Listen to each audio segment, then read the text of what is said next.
C'est bon? Oui, Ok. Ben, je commence. En plus, oui, il est pile là. oui. Ok, ben, bonjour à tous et merci de nous rejoindre pour ce troisième webinaire du cycle des achats responsables en Afrique. Avant d'entrer dans le vif du sujet, je vais juste donner quelques conseils techniques. Notamment, donc, nous invitons tous les participants à écrire votre nom, poste et organisation correctement pour faciliter l'identification quand vous intervenez.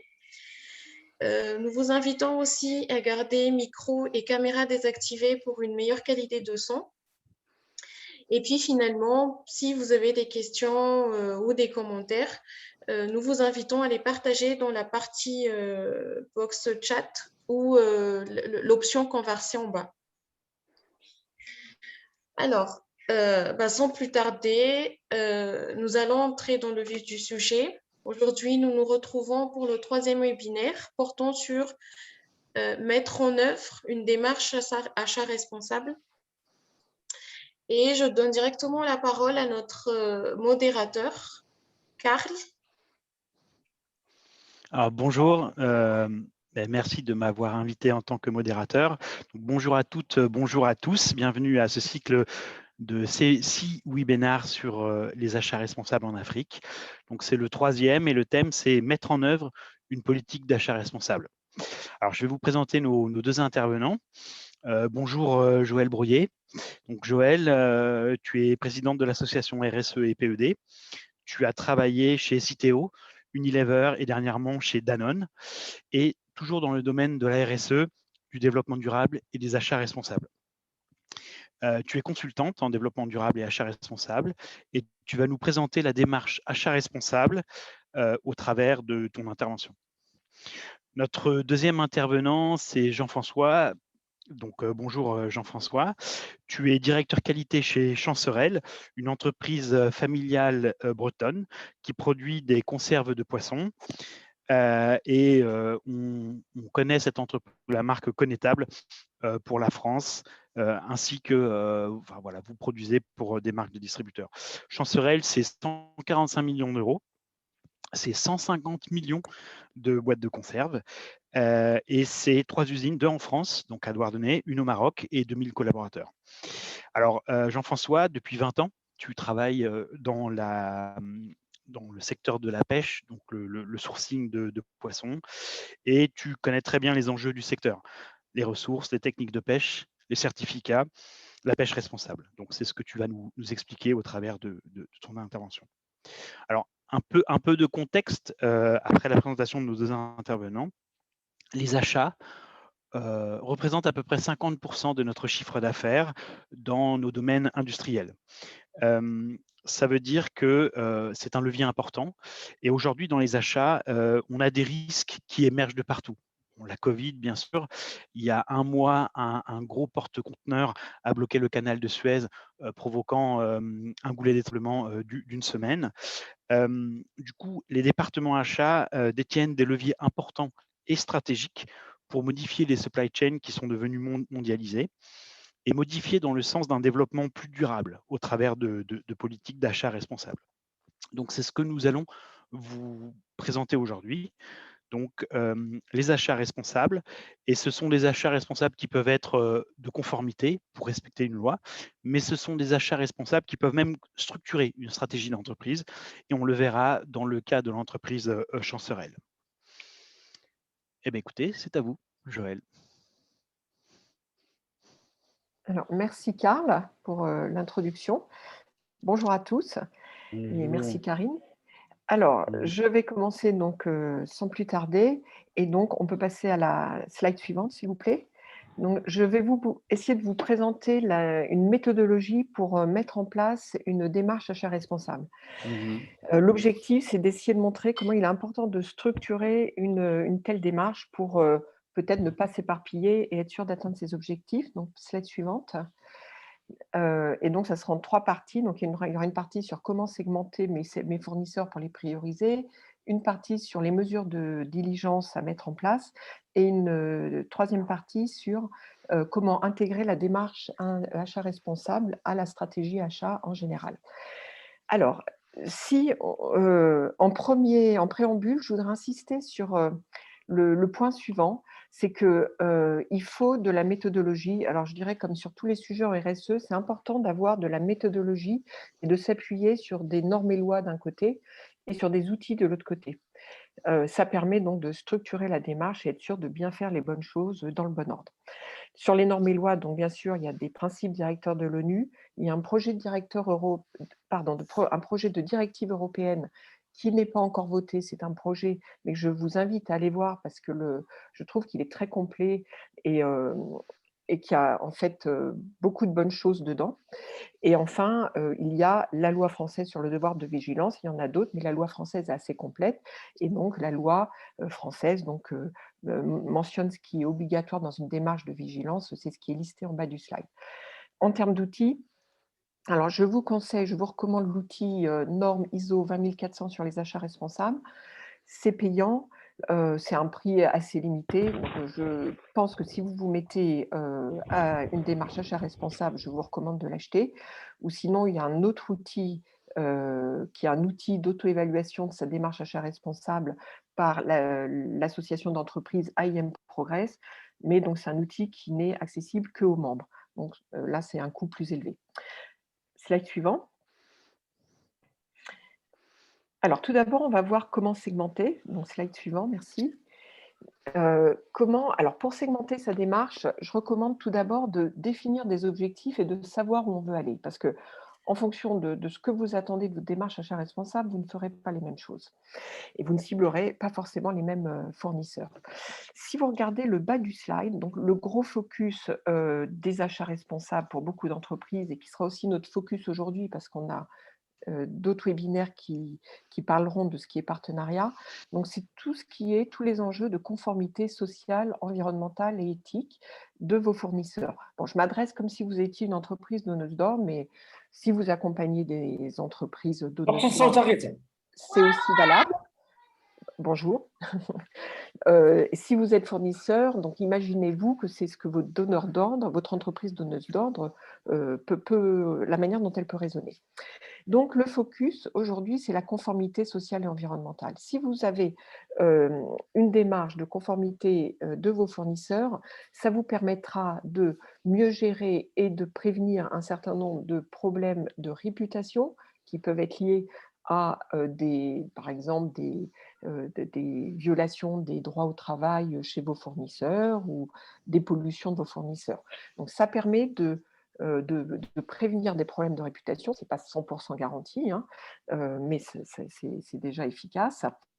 Et ensuite, ça permet aussi de sécuriser vos approvisionnements. Donc moi, dans mes j'ai 11-12 ans d'expérience achat responsable, j'ai vu plusieurs fois des incendies dans des usines liés à des défauts de santé et sécurité créer donc des ruptures d'approvisionnement par le fournisseur au donneur d'ordre.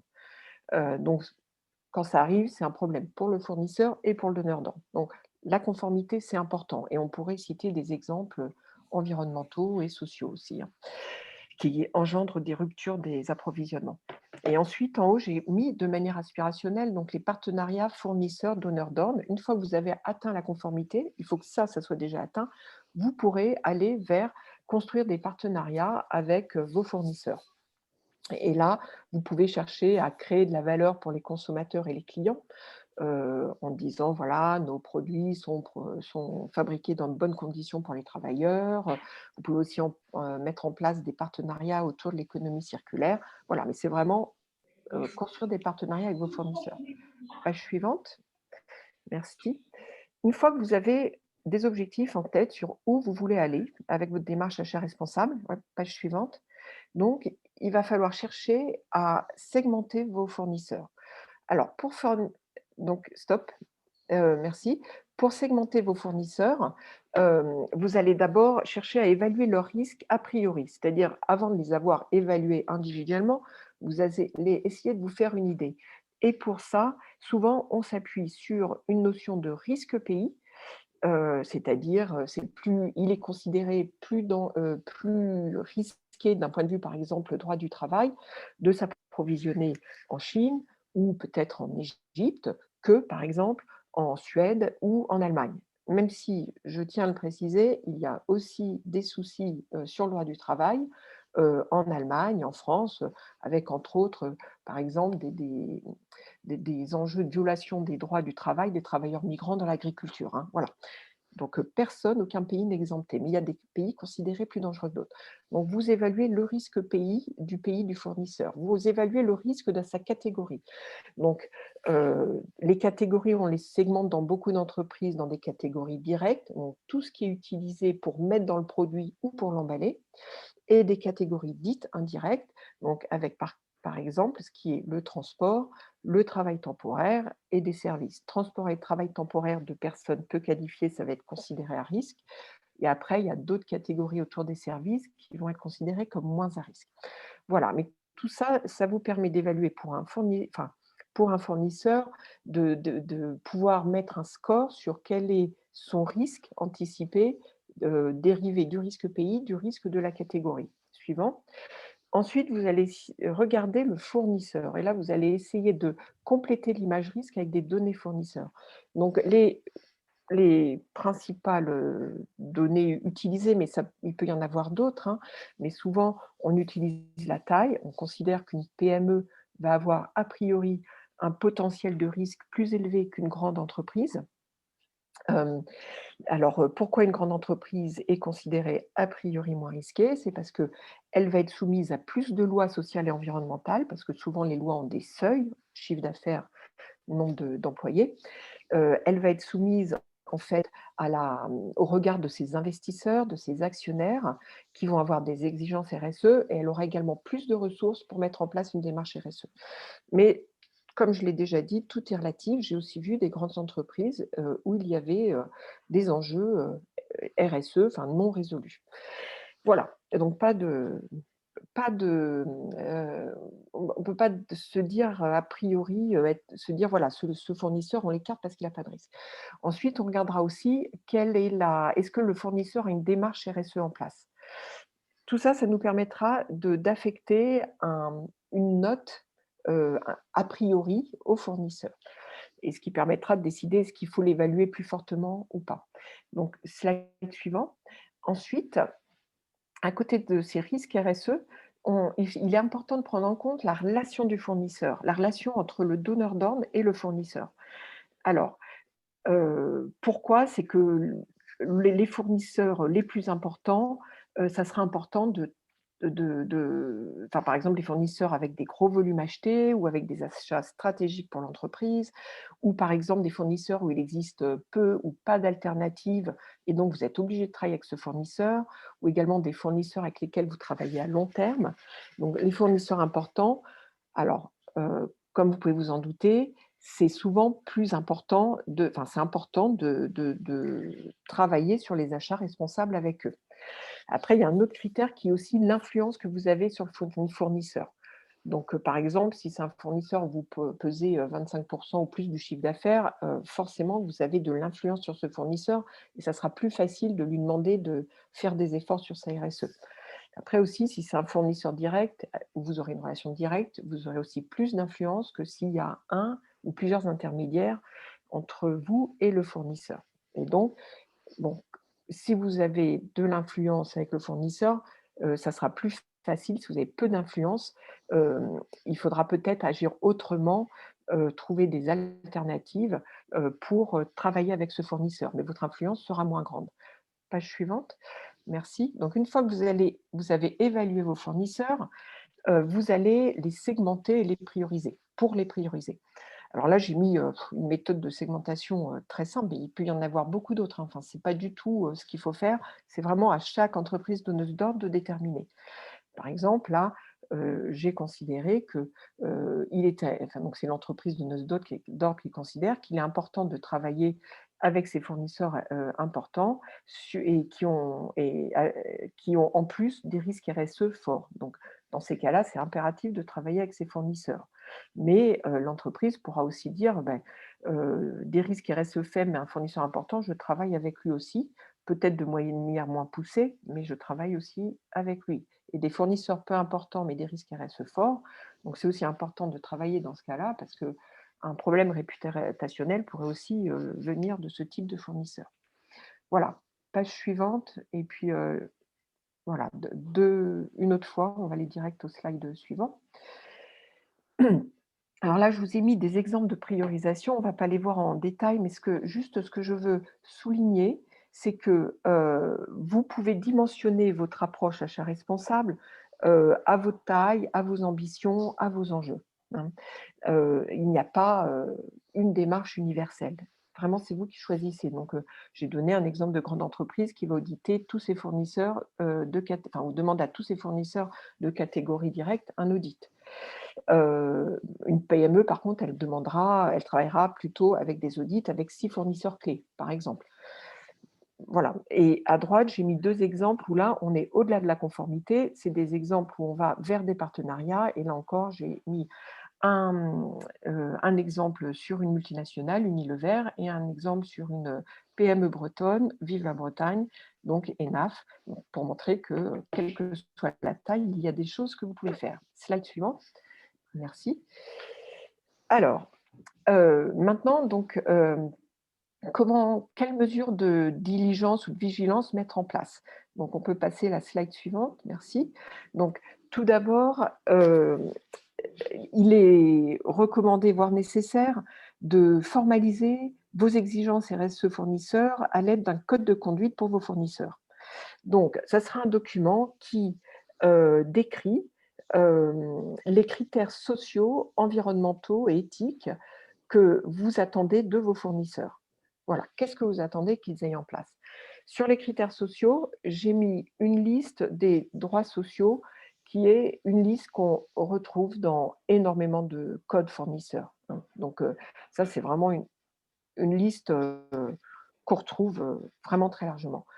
Sur les critères environnementaux, là, on trouve des choses plus variées, mais je dirais que le minimum, le socle, c'est le respect des lois environnementales, c'est le fait d'avoir les permis et autorisations environnementales, d'avoir un système de gestion des déchets, des émissions et un système de gestion environnementale. Et après, vous pourrez ajouter d'autres critères en fonction de vos activités et des caractéristiques de vos fournisseurs. Et critères éthiques, bon, pareil, c'est des critères qui sont plus récents dans les codes fournisseurs, mais c'est des critères qui se sont énormément développés, entre autres parce qu'il y a de plus en plus de lois nationales, donc de prévention de la corruption, conflit d'intérêts, concurrence déloyale, etc. Donc, comme la loi Sapin 2 en France. Donc, c'est vrai que c'est des critères qui sont de plus en plus systématiquement dans les codes. Merci. Slide suivant. Une fois que vous avez défini, grâce à un code, aussi, oui, l'avantage d'un code, c'est que c'est un outil de dialogue. Donc, avant tout, ça va être un outil de dialogue avec votre fournisseur, mais ça va être aussi un outil de dialogue avec vos parties prenantes. Donc, ça peut être avec les ONG qui veulent en savoir plus sur ce que vous faites, avec vos fournisseurs, et aussi avec les investisseurs, pour la même raison. Alors, une fois que vous avez ce code, il s'agira d'évaluer régulièrement la RSE de vos fournisseurs contre ce code. Hein. Ça ne sert à rien d'évaluer votre fournisseur sur un critère qui n'est pas dans le code, parce que bon, ce n'est pas forcément quelque chose que vous regardez, mais d'évaluer le fournisseur contre les critères qui sont dans votre code. Pour ça, je voudrais aussi insister sur le fait qu'il est important d'évaluer les fournisseurs au moment de l'appel d'offres et avant le début de la relation commerciale, avant de signer le contrat, puis à fréquence régulière. Donc la fréquence pourra changer selon le niveau de risque, selon vos priorités, mais il faut le faire de manière régulière, parce que ce qui est vrai à un moment T ne le sera pas forcément à un moment T+1. Voilà.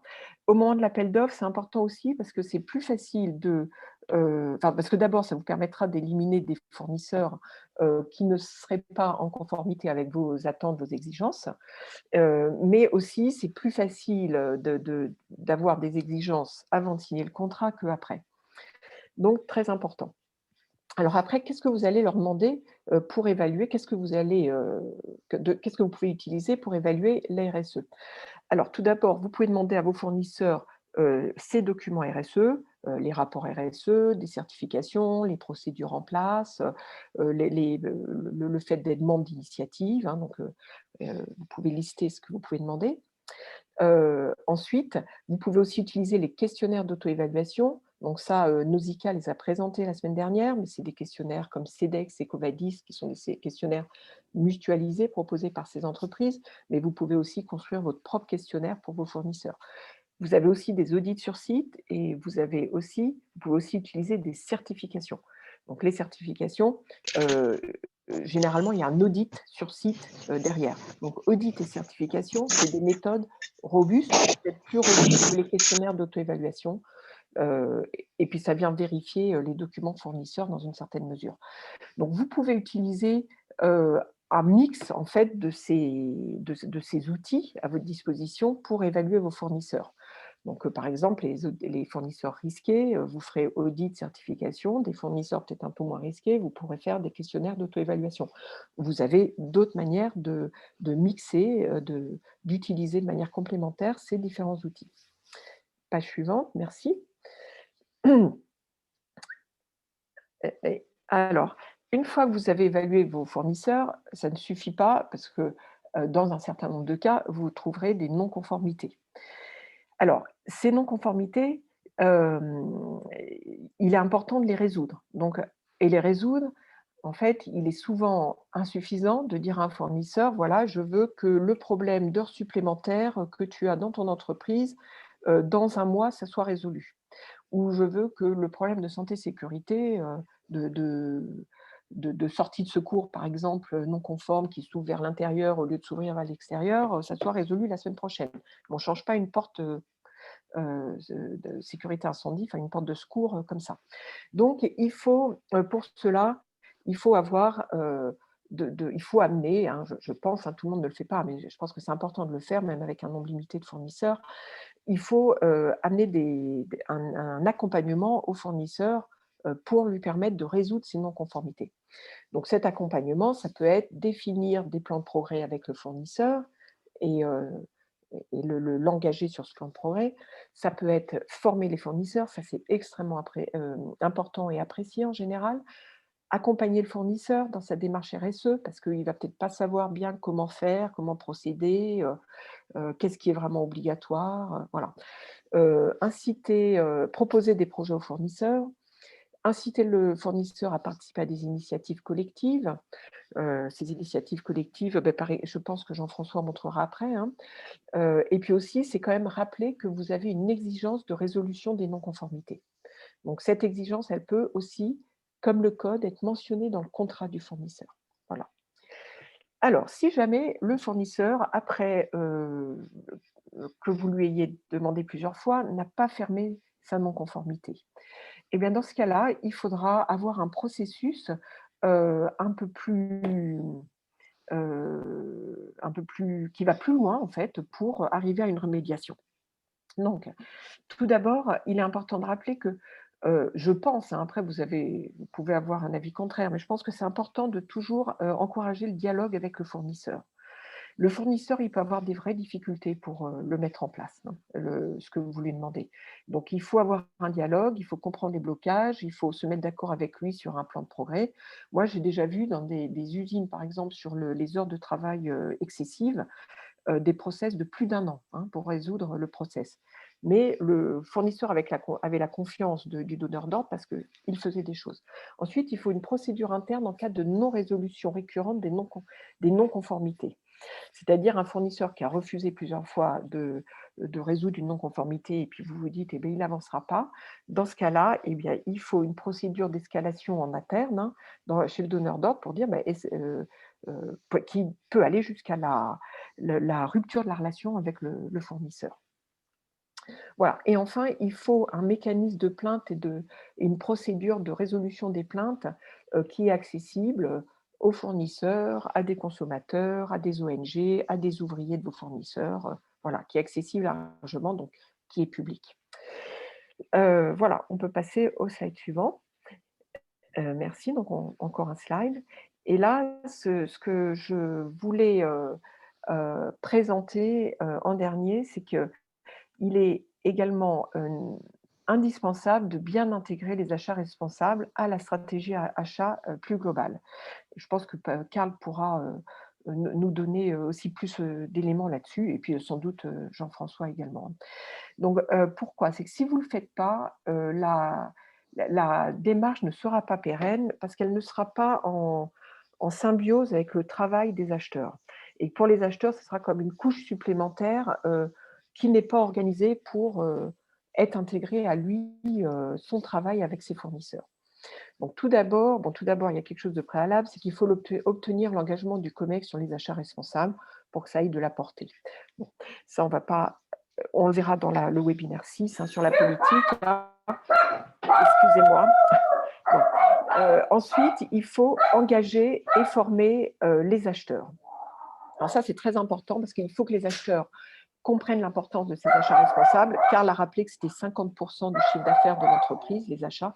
Donc, c'est engager les acheteurs. Il faut qu'ils comprennent l'importance pour la RSE de l'entreprise des achats responsables.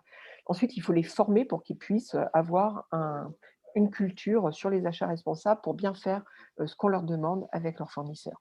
Ensuite, il faudra définir les procédures achats responsables et les intégrer aux procédures achats globales. Donc, par exemple, les achats responsables doivent être présents donc, dans la relation fournisseur du début de la relation, on l'a vu tout à l'heure avec le contrat, mais jusqu'à la fin de la relation. Donc, ça veut dire, par exemple, qu'à chaque grande réunion que vous avez avec votre fournisseur, il faut faire un point sur sa RSE. Que dans l'évaluation globale que vous pouvez avoir de votre fournisseur, il faut ajouter des critères RSE, qu'il faut avoir des objectifs fournisseurs et acheteurs sur les achats responsables. Et voilà. Ensuite, il faudra aussi très certainement appliquer des parties prenantes internes. Donc, j'en ai mis quelques-unes, mais c'est pareil, ces parties prenantes internes contribuent à la dynamique des achats responsables, donc c'est important de les impliquer. Donc, page suivante, et j'en aurai fini. J'ai un peu débordé. Donc, page suivante. Donc, en conclusion, je dirais que je recommanderais donc la méthodologie, comme je l'ai dit, d'avancer progressivement, parce que si vous faites trop de choses au départ, eh bien, vous risquez de vous noyer. On le verra très bien avec Chancerelle que ça a été progressif pour arriver au niveau où Chancerelle en est arrivé. Il faut faire attention à appréhender à moyen terme tous les aspects pour rendre la démarche pérenne. Et aussi, il faut… Alors, vous pouvez dimensionner la démarche à votre entreprise, mais il ne faut pas perdre de vue que vous êtes censé maîtriser vos risques. Voilà. Et pour les fournisseurs, donc connaître ce cadre vous permettra de mieux répondre aux exigences. Voilà, j'en ai fini. Donc, j'étais un peu plus longue, je l'avais prévenu. Et j'ai des annexes qui détaillent un peu ISO 20400, donc en fait, ce qui est accessible gratuitement. Je suis disponible pour des questions. Alors, super présentation.